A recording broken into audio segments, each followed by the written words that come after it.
မင်္ဂလာပါခင်ဗျာ Revolut Burma News Channel ကနေပြီးတော့ဇွန်လ10ရက်နေ့မနက်ပိုင်းရရှိထားတဲ့သတင်းများကိုတင်ဆက်ပေးပါမယ်ပထမဆုံးတင်ဆက်ပေးရမယ်စခန်းသိမ်းတိုက်ပွဲသတင်းကတော့ရခိုင်ပြည်နယ်မောင်တော်မြို့နယ်မှာရှိတဲ့စစ်ကောင်စီရဲ့အင်းတင်နယ်ကြားဆောင်စခန်းနဲ့မြင်းလွတ်နယ်ကြားဆောင်စခန်းတို့ကိုအာရခတပ်တော် AA ကအပိသက်သိမ်းပိုက်ရရှိသွားပြီဆိုတဲ့သတင်းကိုတင်ဆက်ပေးပါမယ် AA ကမောင်တော်အငူမော်ကားလမ်းမှာရှိတဲ့စစ်ကောင်စီရဲ့နခခကိုမြင်းလွတ်နယ်ကြားဆောင်စခန်းကိုဇွန်လ9ရက်နေ့မှာသိမ်းပိုက်ခဲ့ခြင်းဖြစ်တယ်လို့သိရပါတယ်ဇွန်လ9ရက်နေ့မနက်မှာသိမ်းပိုက်နိုင်ခဲ့ပါတယ်မနက်အာယုံတက်ကလေးကတိုက်ပွဲကပြင်းထန်နေခဲ့တာနယ်ကြားဆောင်အများစုကမော်ရဝတီဘက်ကိုထွက်ပြေးကြတာများတယ်လက်နက်ချတာဖမ်းမိတာတွေလည်းရှိတယ်လို့ပြောကြခဲ့ပါတယ်တပ်တွင်းဖရဲသီးတအုပ်ကလည်းမနက်7:00 နာရီလောက်မှာနခခ9နဲ့အဆက်အသွယ်မရတော့တာအေးဝင်တိုက်နေတာတော့9ရက်နေ့ကလေးကပဲအဆက်အသွယ်မရတော့ရဲတပ်ရဲ့မိသားစုတွေလည်းအကုန်လုံးပွက်လောရိုက်ကုန်တယ်ကြတာကတော့ကြသွားပါပြီလို့တပ်တွင်းသတင်းရင်းမြစ်ကပြောကြားထားပါတယ်ဒါအပြင်အင်အား600ခန့်ရှိတဲ့နခခ6အင်းတင်နယ်ကြားဆောင်စခန်းကိုလည်းဇွန်လ6ရက်နေ့မှာအာရခတပ်တော် AA ကသိမ်းပိုက်ခဲ့ပြီးတော့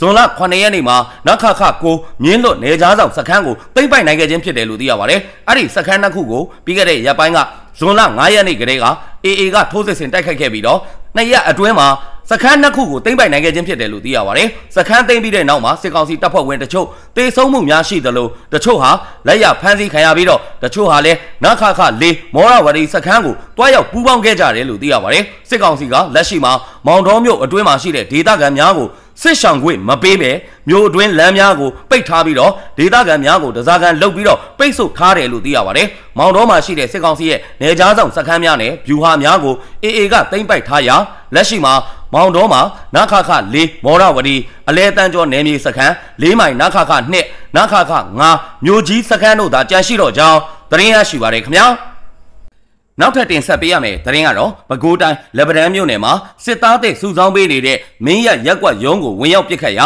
ာအုပ်ချုပ်ရေးမှူးထိတ်ကြီးတေဆုံးသွားတယ်ဆိုတဲ့သတင်းကိုတင်ဆက်ပေးပါမယ်ဇွန်လ9ရက်နေ့မနက်10:30မိနစ်ခန့်မှာလက်ပံမြို့နယ်မင်းရရက်ကွက်ရုံးကိုຫນွေဦးရောင်ကြီးစစ်စင်ရေးအဖြစ်နဲ့ရွှေတန်းပြည်ပြည်သူ့ကာကွယ်ရေးတပ်ဖွဲ့ကဝင်ရောက်ပစ်ခတ်တိုက်ခိုက်ရာအုပ်ချုပ်ရေးမှူးထိတ်ကြီးခေါ်ကိုတက်ပွဲချင်းပြီးတေဆုံးခဲ့တယ်လို့သိရပါတယ်တေဆုံးသွားတဲ့ရက်ကွက်အုပ်ချုပ်ရေးမှူးထိတ်ကြီးဟာလက်ပံမြို့နယ်ပြည်သူ့စစ်ခေါင်းဆောင်3ဦးထဲက2ဦးဖြစ်ပြီးတော့၎င်းကြောင့်ထွက်ပြေးတိမ်းရှောင်နေရတဲ့သူများနဲ့ဖမ်းဆီးခံရတဲ့ပြည်သူအများပြားရှိတယ်လို့သိရပါတယ်။ဒါအပြင်အကြမ်းဖက်စစ်ကောင်စီအတွက်စစ်သားတွေစုဆောင်းပေးရမှာလဲဥဆောင်လုတ်ကင်နေတဲ့သူ2ဦးဖြစ်ပြီးတော့ပြည်သူများကိုအမျိုးမျိုးဒုက္ခပေးနေတဲ့အတွက်ပြစ်ခတ်တိုက်ခိုက်ခဲ့ခြင်းဖြစ်ကြောင်းရွှေတန်းမြေပြည်သူ့ကာကွယ်တပ်ဖွဲ့ကတာဝန်ရှိသူတို့ကရှင်းပြထားပါတယ်။ဒါအပြင်အကြမ်းဖက်စစ်ကောင်စီရဲ့အုပ်ချုပ်ရေးရန်တရားလဲပတ်ပေးနေတဲ့သူတွေကိုဆက်လက်ပြီးတော့တိုက်ခိုက်သွားမှာဖြစ်ကြောင်းရွှေတန်းမြေပြည်သူ့ကာကွယ်ရေးတပ်ဖွဲ့ကတာဝန်ရှိသူတို့ကဆက်လက်ပြောဆိုထားကြောင်းသတင်းရရှိပါတယ်ခင်ဗျာ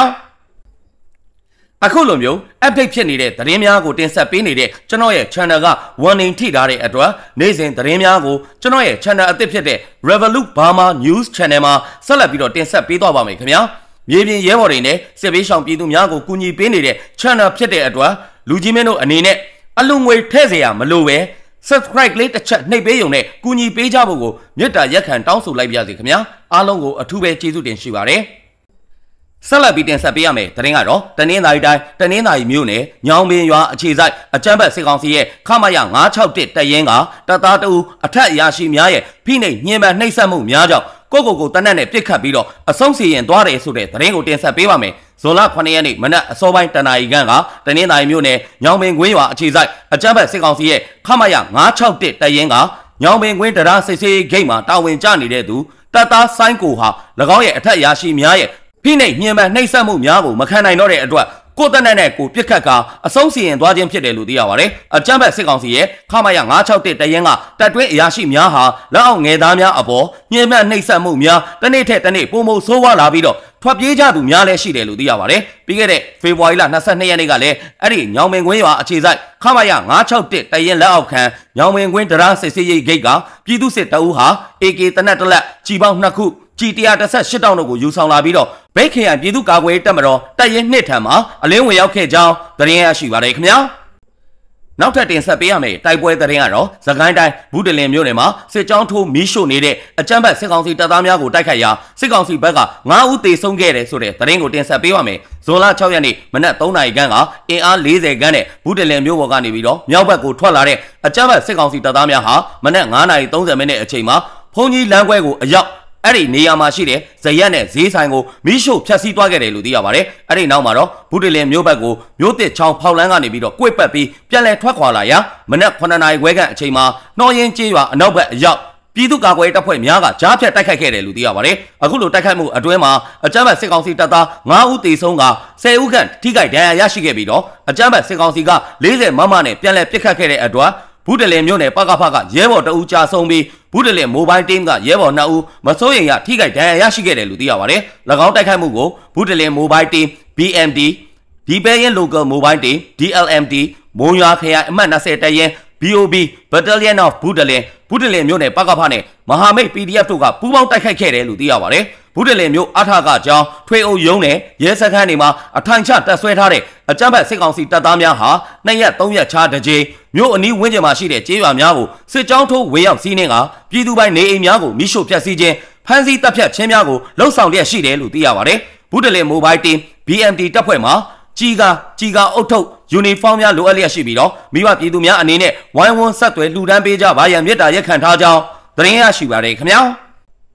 နောက်ထပ်တင်ဆက်ပေးရမယ့်သတင်းကတော့မန္တလေးတိုင်းပသိမ်ကြီးမြို့နယ်စိုက်ပျိုးရေးနည်းပညာတက္ကသိုလ်ဂိတ်ပေါင်းဆောင်စစ်သားများဟာစိုက်ကယ်နဲ့ဈေးဝယ်ထွက်လာတဲ့အချိန်ပြစ်ခတ်တိုက်ခိုက်ရာတအုပ်သေဆုံးခဲ့တယ်ဆိုတဲ့သတင်းကိုတင်ဆက်ပေးပါမယ်ဇွန်လ6ရက်နေ့မွန်းလွဲတနာရီခန့်မှာပသိမ်ကြီးမြို့နယ်စိုက်ပျိုးရေးနည်းပညာတက္ကသိုလ်ဂိတ်ပေါင်းဆောင်စစ်သားများဟာဈေးဝယ်ထွက်လာတဲ့အချိန်ပြည်သူ့ဘက်တော်သားပျောက်ကြားတပ်ဖွဲ့ရဲ့မြို့ပြစစ်စင်ရေးအဖြစ်စိန်ပန်းစစ်ကြောင်းကရဲဘော်များကရေရွက်ကျေးရွာအနီးမှာပြစ်ခတ်တိုက်ခိုက်ရာတအုပ်သေဆုံးခဲ့တယ်လို့သိရပါတယ်။၎င်းပြစ်ခတ်တိုက်ခိုက်မှုအတွင်းမှာတော်လိုင်းရဲဘော်များရဲ့လက်နက်ငယ်များ error ဖြစ်သွားတဲ့အတွက်တပ်မ33ယူနီဖောင်းဝတ်ဆင်ထားတဲ့စစ်သားတအုပ်သာသေဆုံးခဲ့ပြီးကျန်တဲ့စစ်ကောင်စီတပ်သားများဟာထွက်ပြေးလွတ်မြောက်သွားတယ်လို့သိရပါတယ်။အဲ့ဒီတိုက်ခိုက်မှုမှာစိုက်ပျိုးရေးတက္ကသိုလ်အဆောက်တပ်မ33ဒစိမ့်နဲ့စစ်သားတစ်ကောင်သေတယ်။ဆိုင်ကယ်တစ်စီးပေါ်မှာအရက်ဝက်2ကောင်နဲ့ G3 တနက်လွယ်ထားတဲ့ယူနီဖောင်းဝက်တစ်ကောင်စီးလာကြတာယူနီဖောင်းဝက်ထားတဲ့ကောင်ကလေဘင်းကိုတနက်ချီစံထိမှန်ပြီးတော့သေတာအရက်ဝက်နဲ့2ကောင်ကတော့တန်းပြီးတော့ပြေးတာတနက် error ဖြစ်သွားလို့လွတ်သွားတယ်လို့ပြည်သူ့ဘက်တော်သားပျောက်ကြားတပ်ဖွဲ့ကတာဝန်ရှိသူတို့ကပြောဆိုထားပါတယ်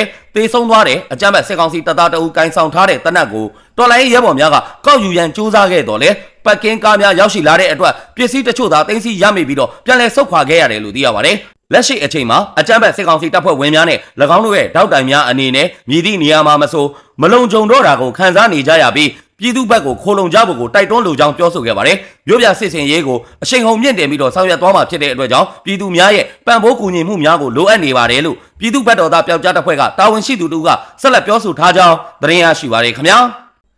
ဆက်လက်ပြီးတင်ဆက်ပေးရမယ်သတင်းကတော့စကိုင်းတိုင်းစကိုင်းမြို့နယ်ကျွဲပုံပြူစောတိရွာမှာရှိတဲ့အကြမ်းဖက်စစ်ကောင်စီတွေတပ်ဆွဲထားတဲ့နေရာများကို drone နဲ့2ရက်ဇက်တိုက်ဘုံကျဲတိုက်ခိုက်ခဲ့တယ်ဆိုတဲ့သတင်းကိုတင်ဆက်ပေးပါမယ်။ဇွန်လ4ရက်နေ့နဲ့5ရက်နေ့တွေမှာစကိုင်းမြို့နယ်ကျွဲပုံပြူစောတိရွာမှာအခိုင်အမာတပ်ဆွဲထားတဲ့အကြမ်းဖက်စစ်ကောင်စီတပ်သားများနဲ့ပြူစောတိများနေထိုင်တဲ့အဆောက်အဦများကိုတော်လိုင်းတပ်ဖွဲ့များက drone နဲ့ဘုံကျဲတိုက်ခိုက်ခဲ့ပြီးတော့အဆောက်အဦများအမိုးပွင့်ထွက်ပျက်စီးကစစ်ကောင်စီတပ်သားများထိခိုက်ဒေဆုံးမှုရှိမရှိကိုတော့စုံစမ်းနေသေးဖြစ်တယ်လို့သိရပါတယ်။၎င်းတိုက်ခိုက်မှုအတွင်းမှာအကြမ်းဖက်စစ်ကောင်စီတပ်သားများနဲ့ပြူစောတိများကလက်နက်ကြီးလက်နက်ငယ်များစိန်ပြောင်းများနဲ့ပြန်လည်ပစ်ခတ်ခဲ့ပြီးတော်လိုင်းတပ်ဖွဲ့ဝင်များအထိခိုက်မရှိစုခွာနိုင်ခဲ့တော့လဲ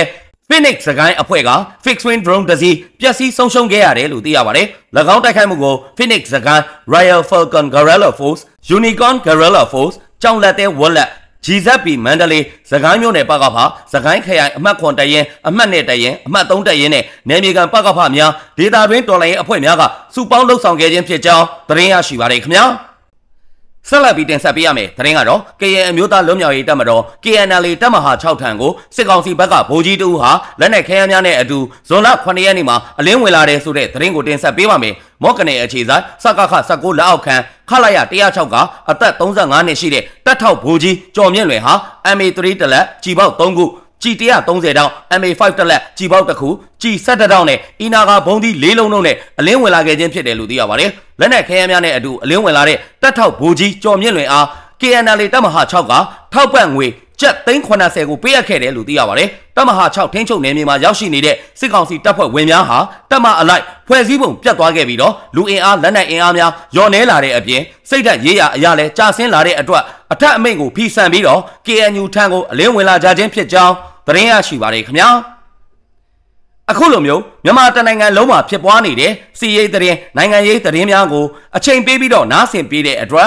Revolut Burma News Channel ကနေပြီးတော့အထူးပဲကျေးဇူးတင်ရှိပါတယ်ခင်ဗျာ